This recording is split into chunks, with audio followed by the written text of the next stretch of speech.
We are kind of done with all the lecture material for Module 2 on gene regulation, so I want to give a quick summary or review of this second module.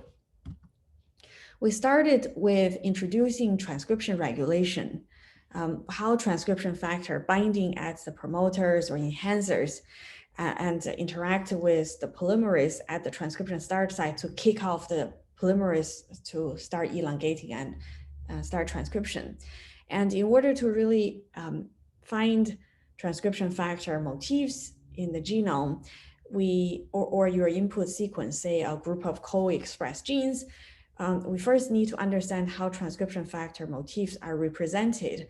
This can either be represented as a regular expression, which is just a string, AC, AC, GGT, something like that, or a sequence logo, which give you a probabilistic model for how likely a transcription factor is recognizing this sequence or not. And there are known transcription factor motif databases, for example, from JASPAR, Homer, FactorBook, and probably the most comprehensive one now is HOCO-MOCO. For de novo motif finding, depending on the regular the motif representation, for regular expression, you can use methods such as Weider, which use like a kind of K-mer enrichment and also suffix tree to identify the motif enrichment or occurrence. For a position weight matrix update, this is mostly, we introduced either expectation maximization and a Gibbs sampler. And in both approach, there are two major parameters in the model. One is the motif probability matrix, similar to this sequence logo. The other one is based on that, where does this motif occur in your input sequence, the location of the motif occurrence.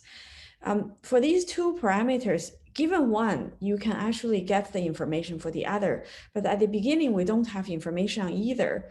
So we just randomly initialize the motif matrix and then try to use the input sequence to gradually update these parameters iteratively. The difference between expectation maximization and Gibbs sampler is EM is a deterministic approach for gradient descent to find a local maximum, whereas Gibbs sampler is a stochastic process from sampling, which will enrich in the sequence that are motifs that are appearing more frequently than expected. And both can give you some interesting result. But despite the stochastic process, I think for both process, you want to maybe restart a number of times.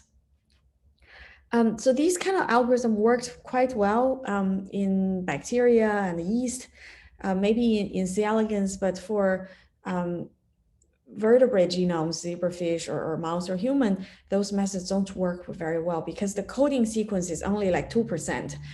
The remaining 96%, 98% of the genome can all potentially code for transcription factor motif binding sites, which is just too long and too big a search space. So people try to use evolutionary conservation, phase conservation score to narrow down the input sequences.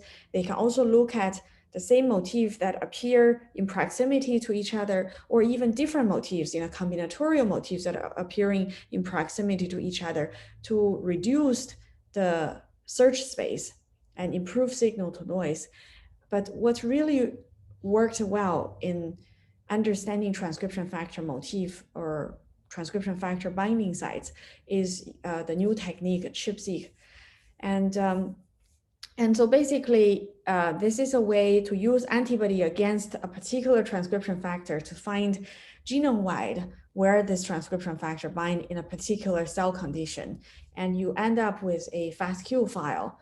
And sometimes you might have even an input control as the control and the ChIP-seq for the enrichment. And so for analysis, you can run BWA to do read mapping, MAX for p-calling. For quality control, you can look at whether you have a lot of redundant read, whether the read is kind of fairly evenly distributed across the genome. You can look at, for the max peak call, how many peaks pass the FDR cutoff and have a fold change, say above twofold. That's a pretty important QC. You probably want, few thousand to tens of thousands of peaks. You can also look at fraction of reads in peaks, the FRIP score, which kind of give you the signal to noise of your peaks. And you can also look at the peak locations to see whether they overlap with DNA hypersensitive regions from previous data. Also to look at promoter enhancer or exon enrichment distribution.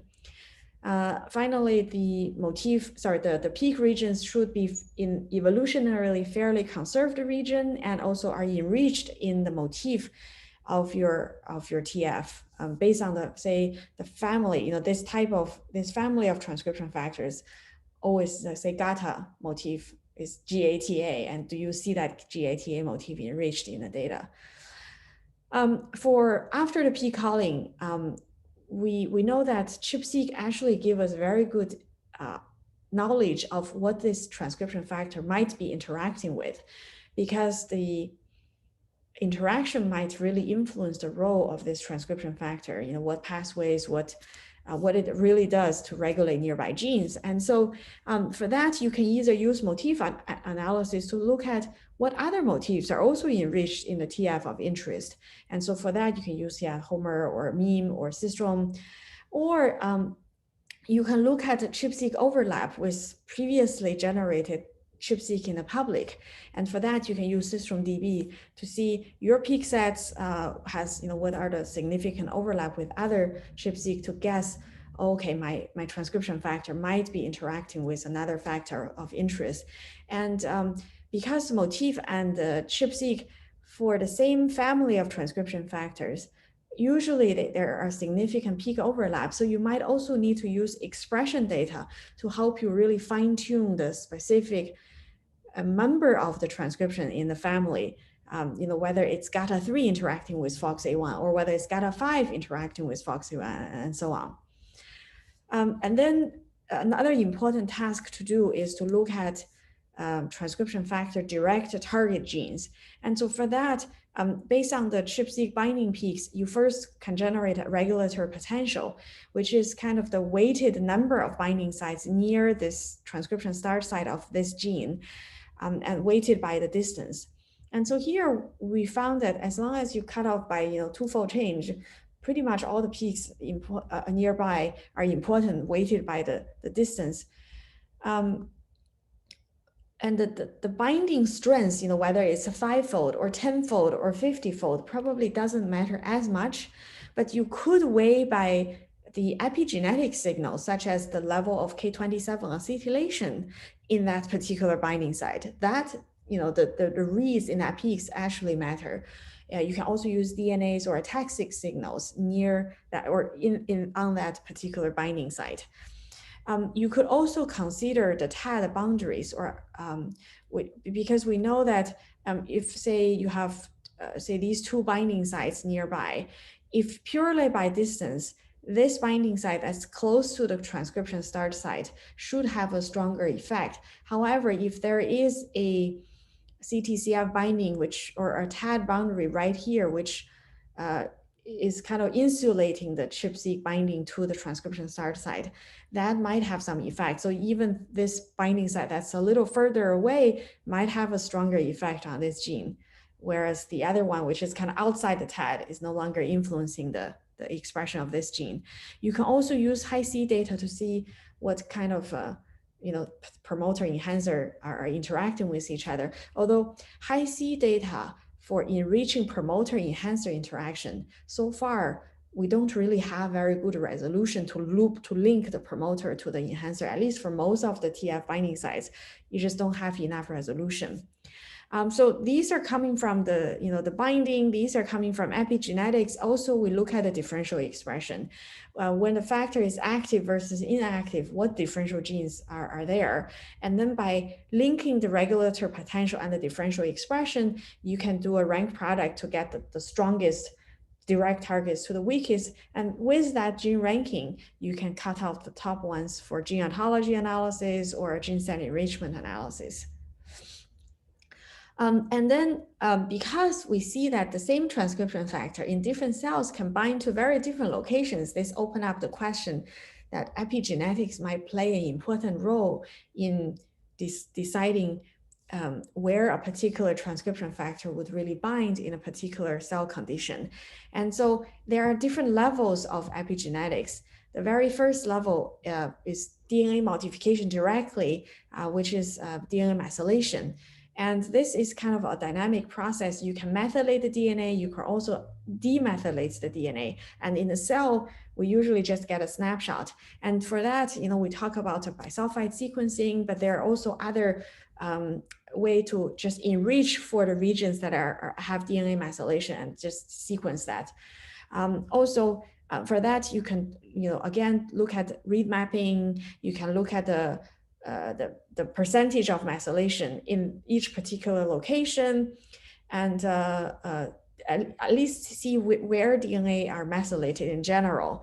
And what we see is that DNA methylation in a particular cell conditions are usually dichotomous. In a pure cell, in this region is either mostly methylated or mostly unmethylated. The exception is in printed region, where the mom copy and the dad copy of the two chromosomes are differentially methylated. And that's only around 80 or 100 regions across all the genome. So it's most of the regions are consistent for the same cell type. And also it spreads, once the methylation enzyme is in this location, it will try to spread the DNA methylation to the nearby region. So even if you don't have enough read coverage to estimate a specific location, you can do a window average to get a rough idea whether this region is methylated or not. In terms of the function of DNA methylation, it's generally considered a suppressive effect. A lot of the repeat region, about half of the genome, are DNA methylated. They kind of suppress those regions from transcribing, say, viral genome incorporation locations or LTRs. These are kind of like fossils from previous viral infections and things like that. So you want to DNA methylate those regions to cover them up. CpG islands are usually enriched in the promoters of genes, and when the DNA methylation, when DNA is methylated in those CpG islands, the nearby genes are usually not expressed. Whereas if DNA is not methylating the promoter of the CpG island of the gene is usually expressed. For gene body, interestingly, we see that the highly expressed genes, their gene body, are sometimes methylated. And this kind of prevents the polymerase to start from the wrong place, to make sure that they correctly start at the transcription start site and then elongate across the gene body.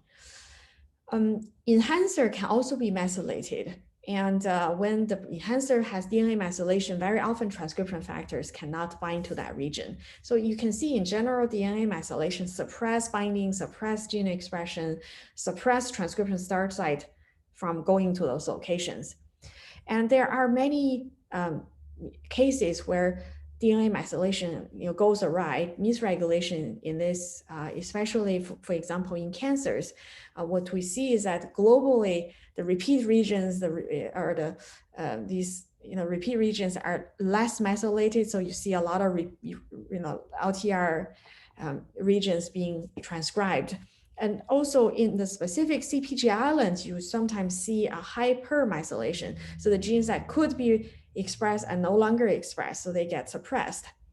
And so that's DNA methylation. The next unit of epigenetics is nucleosome, right? So this is 146 base pair of DNA wrapped 2 rounds around 8 histones. And these nucleosomes very often can prevent transcription factor from binding. And so the position of the nucleosome is important. And they can kind of slide along the DNA. And there's cis effect, which means the GC-rich sequence like to interact with the histone, whereas the AT-rich sequence likes to face outside of the nucleosome. And there are also trans effect, which is specific transcription factors can actually go there and squeeze, the pioneering factors can go there and squeeze out the nucleosome. But once they bind there, they help the nearby nucleosome to be better positioned. And if you look at across many, many cells, then suddenly you see this very strong, +1 nucleosome, +2 nucleosome, and then gradually it becomes less positioned. And so with the histone in place, then we can have histone modifications, right? So the different histone tails can be modified, and depending on whether it's H3 K4 trimethylation or K27 trimethylation or a K36 methylation or acetylation, depending on the different modification, they might have different effect. And also there are enzymes that are involved to read the histone mark or write the mark or erase the mark or like place the nucleosomes. These are very, very important epigenetic regulators. And so we can use ChIP-seq data against the histone marks and also against the enzyme that read, write, or erase the histone marks or DNA methylations to really figure out what actions are, these are kind of the molecular beacons in the genome to help factors identify which location in the genome are more interesting. And so, they provide the landmark for TF binding. And you can use the availability of histone mark profiles in a particular cell to identify new genes, such as non-coding genes, to identify the important genes, such as the bivalent genes, super enhancer genes, or super promoter genes. You can also use histone mark across the genome, different histone mark combinations, signals along the genome to segment the genome into these are promoters, these are enhancers, these are gene body or insulator regions in the genome. And also use the dynamics of histone marks such as K27 acetylation or K4 monomethylation to infer what transcription factor binds there and how they regulate nearby genes. And for that, we always integrate epigenetics with gene expression analysis to see, when the histone mark is higher, does that really influence nearby gene expression? And then we also discuss the DNase hypersensitivity or ATAC-seq, and these two are different approaches, both for profiling chromatin accessibility. More and more people are adopting ATAC-seq because the technique is really, really simple and fast to do, easy. And they give you kind of a pretty high resolution mapping of all the transcription factor binding sites. In case you don't know what transcription factor might be important for your cell condition, you just do the ATAC-seq, and based on the motif and the peak overlap with other transcription factor ChIP-seq, figure out what transcription factor might be important for that cell condition. And there is a caution to call footprint, but you could do motif analysis, peak analysis, and also recently, there are some machine learning approaches to use ATAC-seq and DNase data to predict which transcription factor binds in those locations. And then in the last lecture, we talk about higher order chromatin organization or chromatin interactions. And so there are, different level of these chromatin interactions. The first level is more fine resolution, is the chromatin loops. For example, the promoter has to loop to the enhancers through the transcription factor interaction with the PO2 in order to start the transcription process, right? So we can call these loops.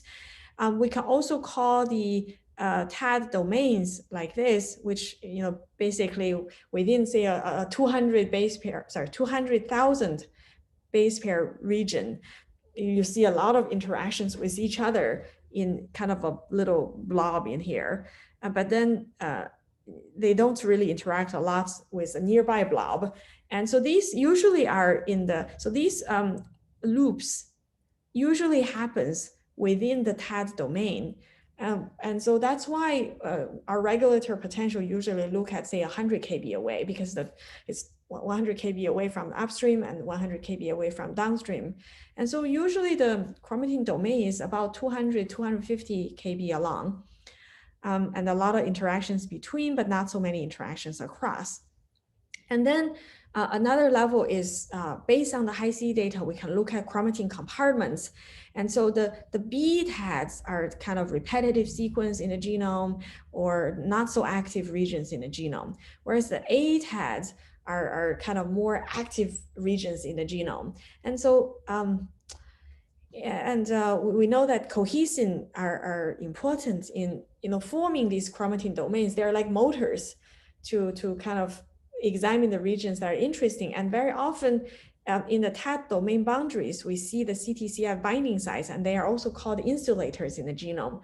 So to prevent the spreading of the histone marks or the effect of one transcription factor to go from one TAT to the nearby TAT.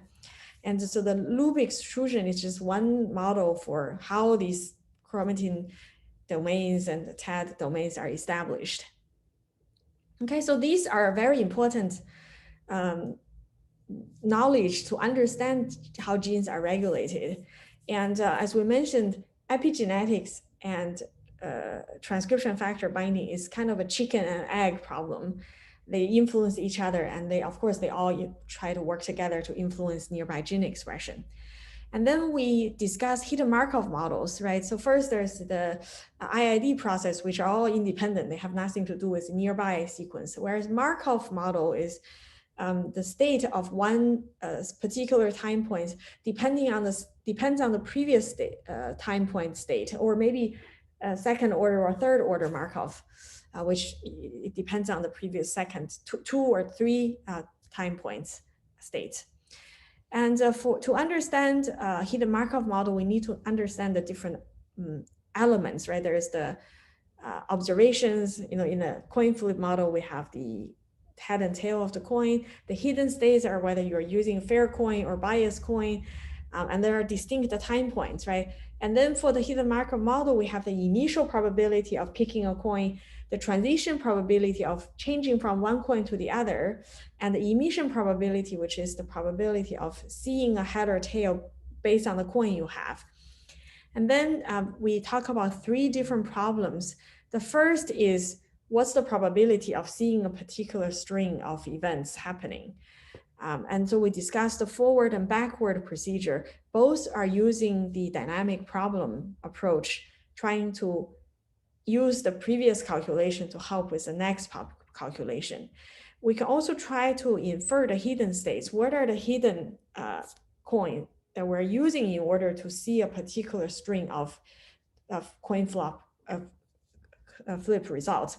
And so for that, we introduced the forward-backward algorithm, which can give you a probabilistic guess at every state, at every time point. And also we discussed the Viterbi algorithm, which will give you one real path that will maximize the probability of seeing the particular coin flip. And also in reality, in bioinformatics problems, very often we don't really even know the parameters. And so we have to estimate the parameters. And that's similar to an EM algorithm. You do it iteratively. You start your hidden Markov model and you guess the path, and you use the path to update the parameters and iterate.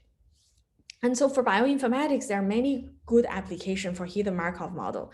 You can use it to predict genes in the genome, to call copy number variations or call peaks in, like these peaks or troughs in the genome.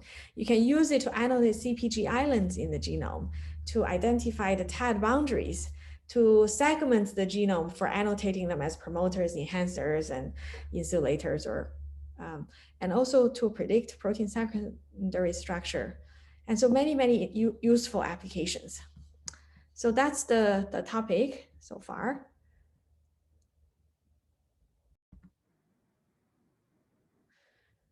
Through the homework, we hope that you can see how the different algorithms are used and how you can string them together to really answer an important biological question. So I want to show you some scenario, and then we can brainstorm on how you might want to analyze the data. In the first scenario, let's look at this case. We know that a transcription factor X is important in some cancer Y, but so far, transcription factor ChIP-seq in tumors has been very tricky.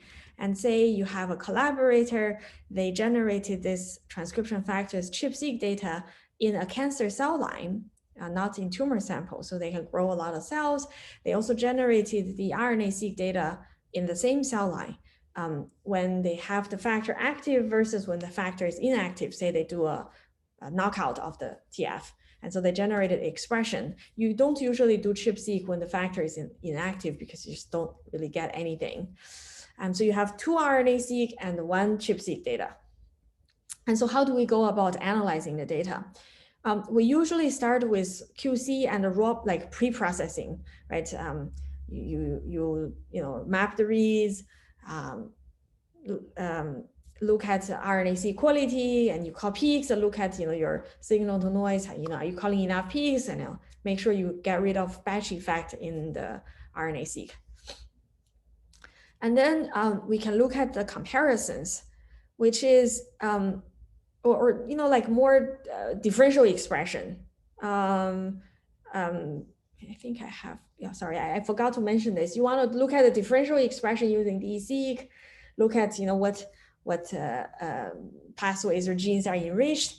You can also use the peaks to look at motifs enriched there, and then use the ChIP-seq overlap in Systrom to see what this factor might be interacting with. Then you try to integrate, for example, the ChIP-seq data with the expression, right? You can use it to refine the actual TF collaborator that you predicted. Is it GATA3 or GATA1 or GATA5, right? You can also use some public tumor data to help you with this. Maybe some factors were never expressed in that cell type. You try to combine the binding with the differential expression to infer the direct target of the TF. And then you can do gene ontology or gene site enrichment to see what this pathways are enriched. And finally, you might want to see how much of this TF or this pathway is relevant in a public tumor cohort for the same cancer type. And we will, in the last module on TCGA, we will also see whether these gene expression, high expression of these are relevant into the clinical features. But because the data was generated in here in a cell line, you want to see whether this has any clinical relevance, right? You can use that also to see in gene site enrichment, is this, sometimes it can already tell you this is related to metastasis or death risk for some disease or things like that. So now second scenario, let's say you have some disease versus normal. You don't know which factors are involved. So without further knowledge, you can look at RNA-seq, you can do a TAC-seq, or maybe K27 acetylation ChIP-seq of some normal tissues or the disease tissues. And so for that, you want to guess what factors might be involved in this disease, right? And so again, you start from QC and processing of the raw data, RNA-seq, generate RSAM, look at the clustering, make sure there's no batch effect, the disease normal are separated. You also want to do the ATAC-seq. Hopefully, again, usually I think ATAC-seq, the disease normal are very well separated. Also K27 acetylation ChIP-seq, call the peaks, make sure your experiments are working, there's enough peaks compared to the background. This next one is more interesting. You want to identify the differential peaks, you want to identify the differential genes between the disease and the normal. And also based on the differential peaks, you might be looking for motifs and also look at the peak overlap with other public ChIP-seq data and to guess what your factor is, right? What might be relevant. And then you might want to integrate the, you might want to impute where this TF is binding based on the, the ChIP-seq overlap with your ATAC-seq. And based on the binding and the differential expression, you can infer the TF targets, you can annotate the pathways, and you can see whether this is related to the disease. You can, in this case, use K27 acetylation to look for super enhancer targets, because we say, okay, what are the really important genes for the cell?